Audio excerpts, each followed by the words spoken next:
Combat Medic Staff Sergeant Sarah Bradford had conducted 342 routine medical examinations in 11 months. 342 checks for injuries, illnesses, conditions that needed treatment. Standard preventive medicine, keeping soldiers healthy, catching problems early. But Examination 343 would be different. Examination 343 would reveal a surgical scar that shouldn't exist, on a soldier whose medical records showed no surgeries, a scar that was recent, professional, military grade. And when Bradford started asking questions, Bradford would discover that scar was evidence of an illegal bioweapon exposure. That 18 soldiers were secretly dying from experimental weapons the Pentagon denied existed. And that Bradford had exactly 3 weeks before the soldier sitting in front of Bradford became the first casualty. What Bradford didn't know was that exposing this would make Bradford a target. That the doctors running the experiment would try to silence Bradford the same way they'd silenced others. And that saving these soldiers would require Bradford to break every rule Bradford had ever followed, including the ones about patient confidentiality, including the ones about following orders, including the ones about staying alive. The examination was routine. Corporal Tom Anders, annual physical, required for all personnel. Anders was 24, infantry, good soldier, no significant medical history. Should have been a 15-minute appointment. Check vitals, review systems, sign off. Done. But when Anders removed Anders's shirt for the chest exam, Bradford saw it. A scar, left side, below the ribs. Recent. Maybe 6 weeks old. Surgical incision. Professional suturing. Military medical technique. Bradford said to Anders, "Corporal, this scar, when did you have this surgery?" Anders looked uncomfortable. Anders said to Bradford, "What scar?" Bradford pointed to it. Bradford said to Anders, "This one, recent incision, surgical. You had abdominal surgery. When? And why isn't it in your medical file?" Anders said to Bradford, "I don't know what you're talking about, Sergeant. I haven't had any surgery." Bradford said to Anders, "Corporal, I'm looking at a surgical scar. Someone operated on you, recently. I need to know who, when, and why, for your medical records." Anders stood up. Anders said to Bradford, "There's no scar. You're mistaken. We're done here." Anders put Anders's shirt back on, walked out, left Bradford sitting there confused. Bradford pulled Anders's medical file, reviewed it carefully. No surgeries listed, no hospitalizations, no significant medical interventions. Nothing that would explain that scar. Bradford checked the date of Anders's last physical, 3 months ago. The scar hadn't been there then. Bradford would have noted it, which meant Anders had surgery sometime in the last 3 months. Off the books, unreported, hidden. Bradford made a decision.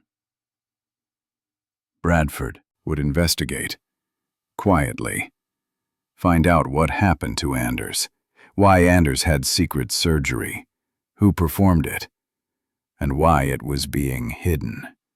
Bradford started with other medics, asked if they'd seen anything unusual, anyone with unexplained injuries or scars. Most said no. But one medic, Specialist Jennifer Moore pulled Bradford aside. Moore said to Bradford privately, "I've seen 3 soldiers with scars like that. Same location, same technique. All within the last 4 months. All denied having surgery. All got nervous when I asked questions." Bradford said to Moore, "Do you have their names?" Moore gave Bradford 3 names, all infantry, all assigned to the same battalion. Anders's battalion. Bradford checked their medical files. None showed any surgeries. None showed any explanation for surgical scars. This wasn't coincidence. This was systematic. Someone was operating on soldiers, off the books, hiding the records. The question was why. Bradford decided to follow Anders, see where Anders went, who Anders talked to. Maybe it would lead somewhere. 3 days of observation. Anders followed normal routines, except once. On the 3rd day, Anders left base, civilian clothes, took a taxi. Bradford followed. Anders went to a building in Kabul, unmarked, no signs, but military vehicles in the parking area. Bradford waited. 2 hours later, Anders emerged, looking sick, pale, sweating. Bradford approached. Bradford said to Anders, "Corporal, what's going on? Why are you here?" Anders looked panicked. Anders said to Bradford, "You followed me? Sergeant, you need to leave, now. They'll see you. They'll—" Anders stopped, looked at something behind Bradford. Bradford turned. 2 men in civilian clothes, military bearing. They approached. One of them said to Bradford, "You're the medic from base, Staff Sergeant Bradford." Bradford said to them, "Who are you?" The man said to Bradford, "We're doctors. We've been treating Corporal Anders. He has a condition. Classified. We need you to forget you saw him here. Forget the scar. Forget this conversation." "Understood?" Bradford said to them. "If you're treating him, why isn't it in his medical records? Why is this classified?" The second man said to Bradford, "Because it's part of a medical study. Classified research. You don't have clearance. You need to leave. Now." Bradford looked at Anders. Anders looked terrified. Not of the doctors, of something else, something worse. Bradford said to the doctors, "I'm his primary care provider. I have a right to know about any treatment he's receiving." The first doctor said to Bradford, "No, you don't. This is above your pay grade. Walk away, Sergeant, before you get involved in something you can't handle." Before we go any further, drop your name and what city or country you're watching from in the comments. Let's see how far this incredible story reaches. Bradford left, but Bradford didn't forget. Bradford went back to base, started digging deeper. Found the 3 other soldiers Moore had mentioned, talked to them individually, pressured them. 2 said nothing, but the 3rd, Private Luis Santos, broke down. Santos said to Bradford, "We were exposed during a mission, some kind of chemical. We got sick. They took us to that facility, said they could treat us, save us. They operated, implanted something, monitoring devices, to track the exposure, to see how it affects us. They said it was the only way to survive, that without treatment, we'd die within months." Bradford said to Santos, "What chemical? What were you exposed to?" Santos said to Bradford, "I don't know. They won't tell us. Just said it was experimental, that we were in a test zone, that we breathed it in, and now it's in our blood, in our organs, killing us, slowly. The implants are supposed to monitor our condition, help them develop treatments.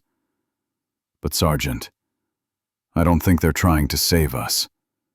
I think they're studying us, watching us die, recording it. Bradford said to Santos, How many? How many soldiers were exposed? Santos said to Bradford, 18. All from our battalion, all from the same mission. They swore us to secrecy, said if we told anyone we'd be court-martialed for revealing classified information, that we'd lose our benefits, that our families would get nothing. So we stay quiet, and we die, one by one. Bradford felt sick. Bradford said to Santos, Has anyone died yet? Santos said to Bradford, No, but we're all getting worse, weaker, sicker. Anders is the worst. He's got maybe 3 weeks. The doctors say they're close to a treatment, but I don't believe them. I think they're lying. I think they're just watching us die so they can study it. Bradford said to Santos, I'm going to stop this. I'm going to get you help, real help, I promise. Santos said to Bradford, They'll kill you, or destroy you. They've already killed others who asked questions. A journalist, an inspector. They have power, money, protection. You can't fight them. Bradford said to Santos, Watch me. Bradford needed proof, documented evidence, something that couldn't be denied. Bradford went back to the facility at night, broke in through a side entrance, found an office, computers, files. Bradford copied everything: medical records, research protocols, financial documents, communication logs. All of it. Bradford burned it to multiple USB drives, hid them in different locations. Insurance. Bradford reviewed the files. The truth was worse than Bradford had imagined.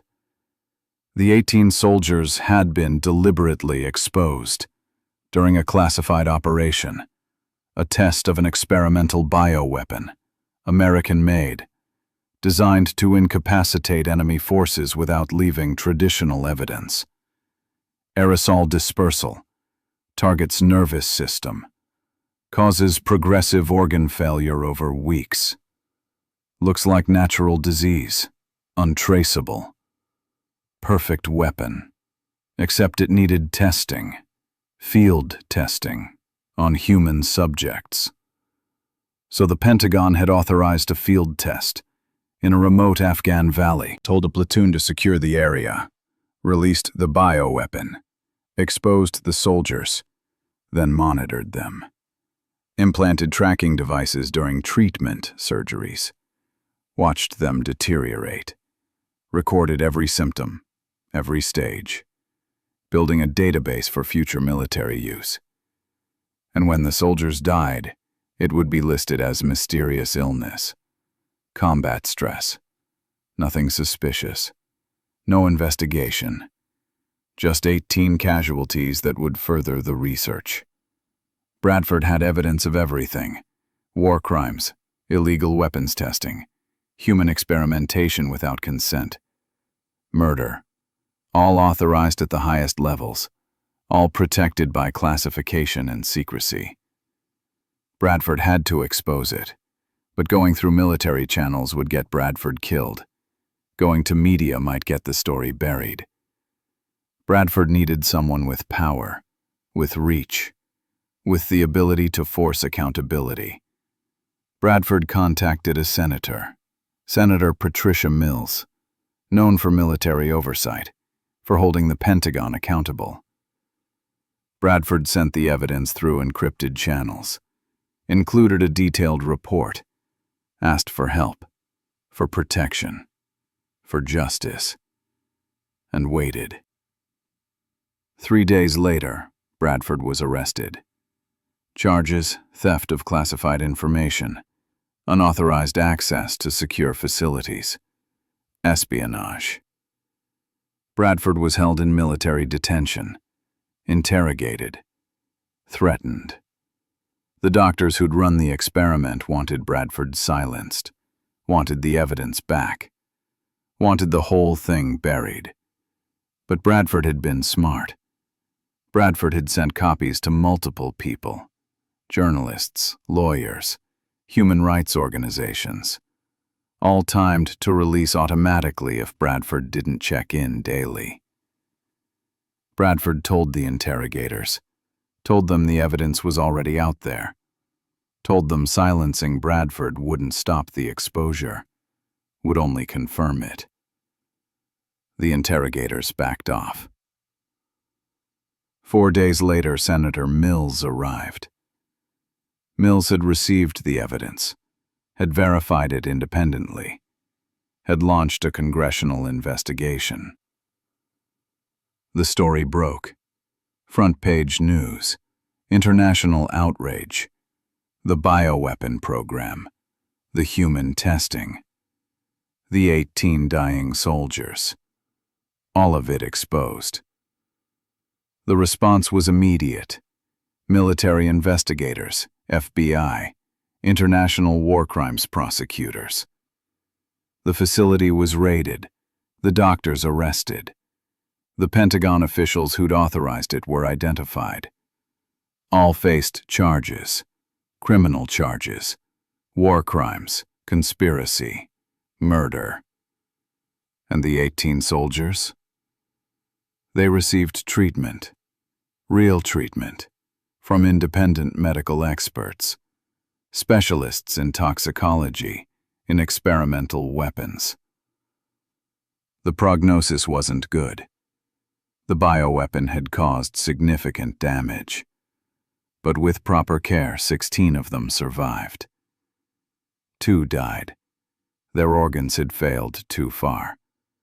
But they died knowing the truth had been exposed, that justice was coming, that their sacrifice would save others from the same fate. Anders was one of the survivors. Barely. Anders spent 6 weeks in intensive care, multiple organ transplants, experimental treatments. But Anders pulled through. Anders contacted Bradford, thanked Bradford for saving Anders's life, for risking everything to expose the truth. If this story is affecting you, hit that like button and subscribe. And tell me where you're watching from, your name and city. These stories must be heard.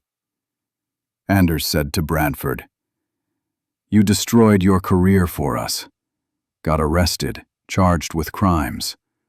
Why? You didn't owe us anything." Bradford said to Anders, "Yes, I did. I took an oath to care for soldiers, to protect them. When I saw that scar, when you denied it, I knew something was wrong. I knew you needed help. That's what medics do. We help, even when it's dangerous, even when powerful people want us to stay quiet. We help." Bradford's charges were dropped. Senator Mills intervened, argued Bradford had exposed illegal activity, was a whistleblower, protected under law. Bradford was released, reinstated. But Bradford's military career was effectively over. Too controversial, too much of a liability. Bradford was honorably discharged, given full benefits. But the message was clear. Bradford had won the battle, but lost the war. The system didn't want heroes who exposed uncomfortable truths. Bradford didn't care. Bradford had saved 16 lives, had exposed a bioweapon program, had brought war criminals to justice. That mattered more than any career. Bradford took a job with an international medical organization, Doctors Without Borders, continued helping people, but in a way that couldn't be corrupted by military politics or Pentagon secrecy. Years later, Bradford received a letter from all 18 soldiers, even the 2 who'd died.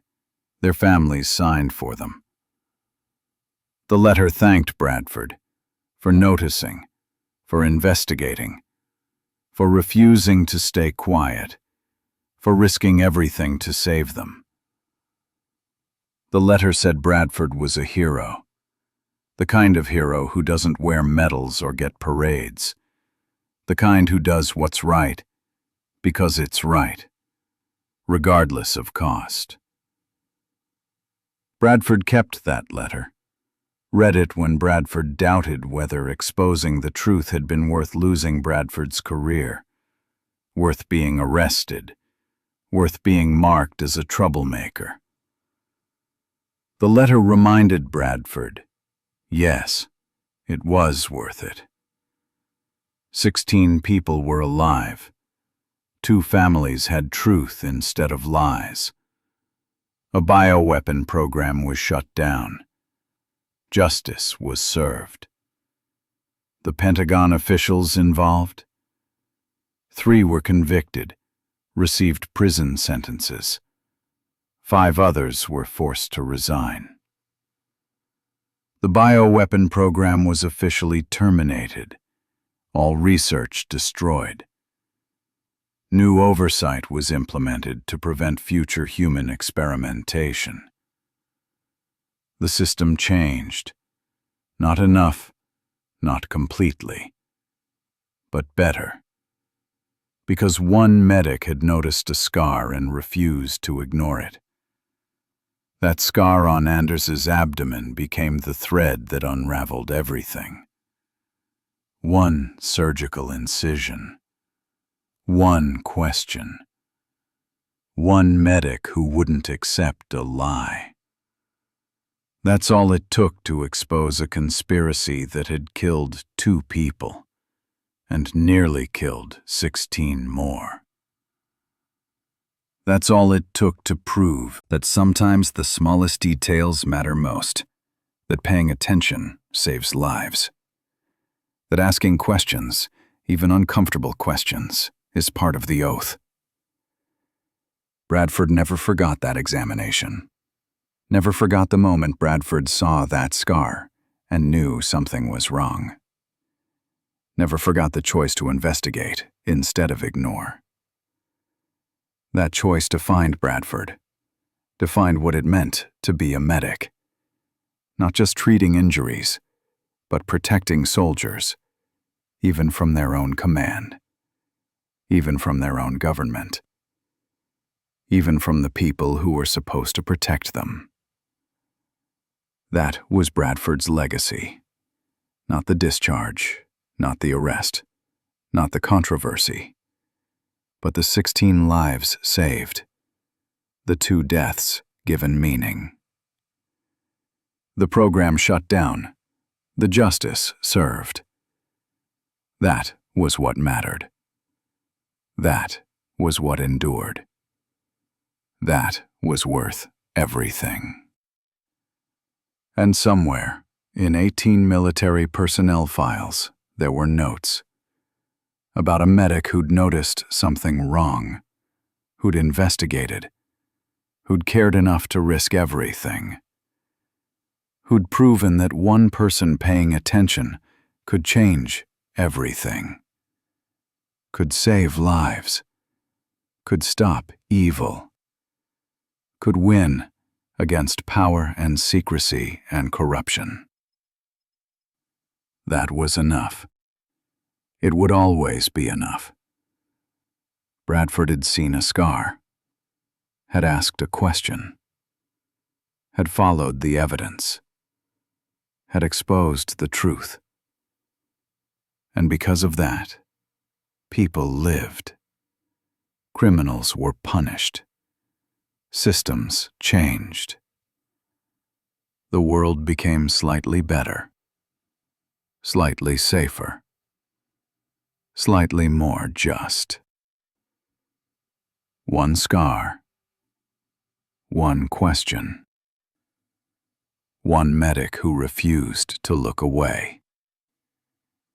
That was all it took to prove that vigilance matters, that curiosity matters, that caring enough to investigate matters, that doing your job completely, not just treating symptoms but finding causes, can save lives in ways you never imagined. Bradford had done the job, had been the medic every soldier deserves, the one who notices, who asks, who investigates, who protects, who refuses to accept lies, who fights for truth even when truth is dangerous. That was what it meant to be a medic. Not just the technical skills, not just the medical knowledge, but the commitment to soldiers, to their well-being, to their lives, to their truth. Even when, especially when, powerful people wanted that truth buried. Bradford had been that medic, had lived that commitment, had paid the price, and had saved lives because of it. That was the only legacy worth leaving, the only story worth telling, the only truth that mattered. One scar, 18 soldiers, one medic who cared. That changed everything. That was everything. That was enough.